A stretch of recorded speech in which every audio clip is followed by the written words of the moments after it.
Right, let me give you a little tour of what's going on. So this is my new motorcycle trailer. That's the tie down bar and that's the actual carrier. You can see how they slot together. And that's your drop plate that goes onto the tow bar, which I've just had fitted, except it doesn't fit, it fouls on the back of the car. So I've ordered a spacer. So we now have in the garage parts of a new motorcycle. Well, not what you call new. That's all the loose stuff, well, mostly the loose stuff. The rolling chassis is still in need of collection, which I shall organise, but we're in lockdown. And this is the engine. And it is, if any of you are going, oh, Honda CX500, it's actually a 1983 Honda CX650 ED. Non-turbo, carburetted. Carbs out on the bench. I have to say, these are different to the carburetors that I had on the CX500 that I used to own and restored and sold. So yeah, I'm not sure why the difference is. These are definitely K-Hin carbs, so I presume they just fitted different ones to the 650s.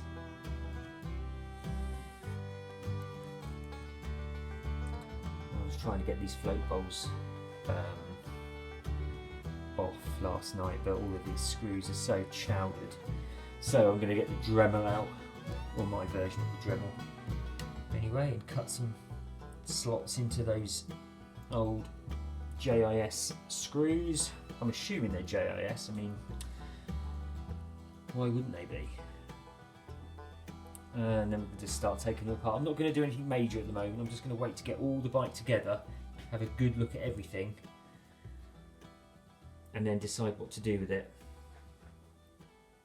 But it is a complete bike, I'm assured by the person that sold it to me, that absolutely everything was there. The person that bought it as a complete bike and just took it apart and then thought, too much work. And this is where they got to. So I took it off their hands. The 1983 Honda CX650 ED for the princely sum of 250 quid.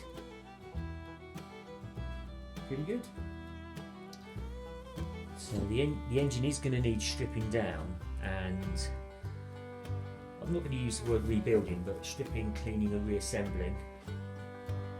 These things I think are probably difficult in terms of parts to come by anyway, and if it was running okay previously, it'll be running okay now. Just have a little look at the clocks. 39,000 miles, so shouldn't be smoking, should it? I just started having a little play with it yesterday. That's the timing plug, which is the same as the that's the end of the crank there, so you can take that off and turn the engine over. So I'll be interested now. I think they're exactly the same plug, but I discovered something with this one. Let me show you.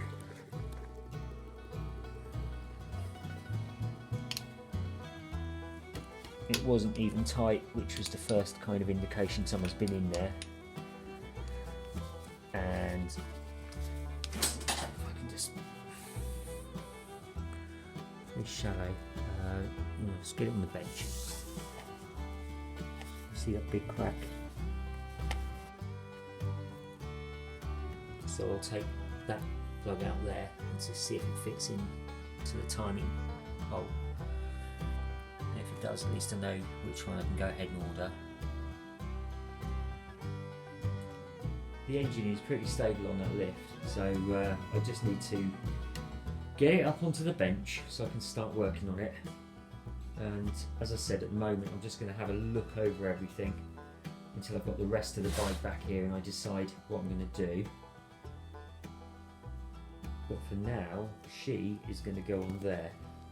I do need to just modify this bench a little because I did pop her up on there last night and this bench started to sag, only very slightly, like a few mil, but with that amount of weight on there, that would really push it out of shape. There's a very thin sheet of mild steel on top of MDF, and it's not enormously strong.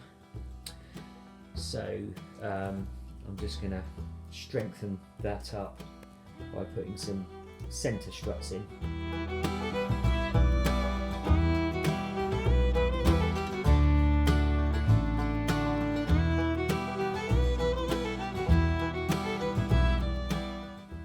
That should do it, I think. I was going to say, I don't know why the bench didn't have sort of centre struts in the first place, but then they probably weren't expecting people to dump bloody great engines on them, so.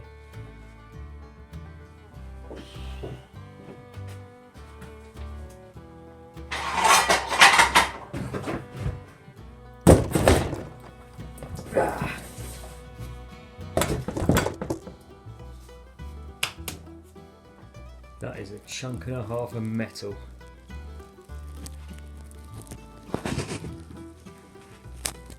You can see what I mean now. I think those extra uprights in there now will just stop any sag in the bench with that great big lump on it.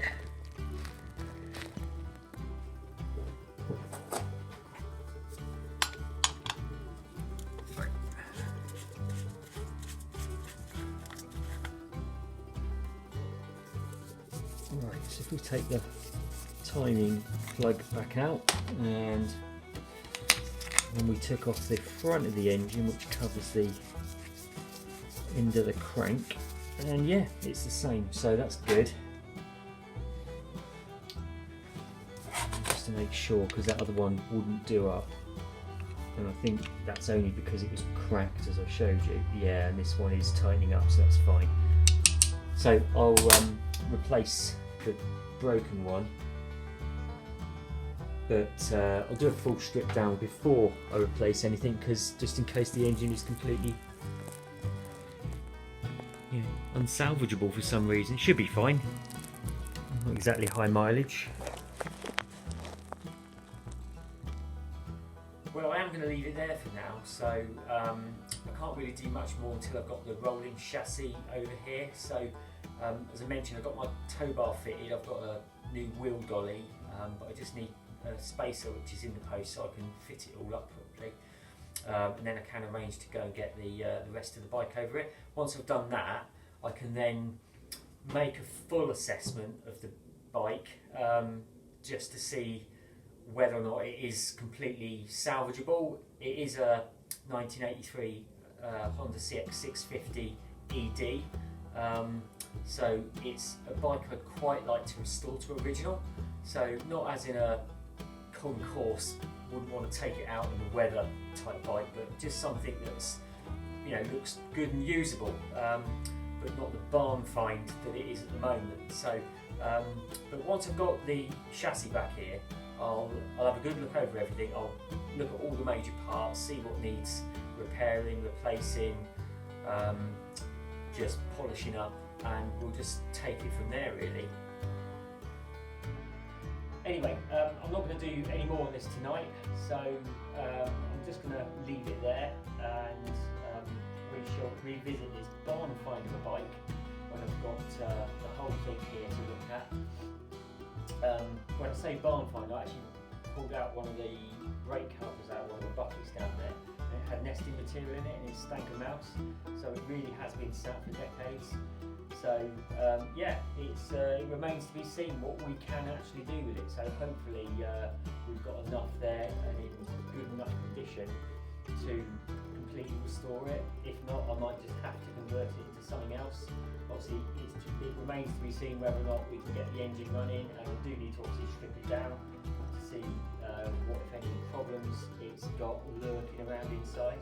I'm expecting a little bit of damage actually in there because these are notorious apparently for the cam chain to wear on the engine block as they get slapped up. So we shall see when we take the rear cover off. Anyway, I'm going to leave it there for now. Thanks for watching and I'll see you on the next one.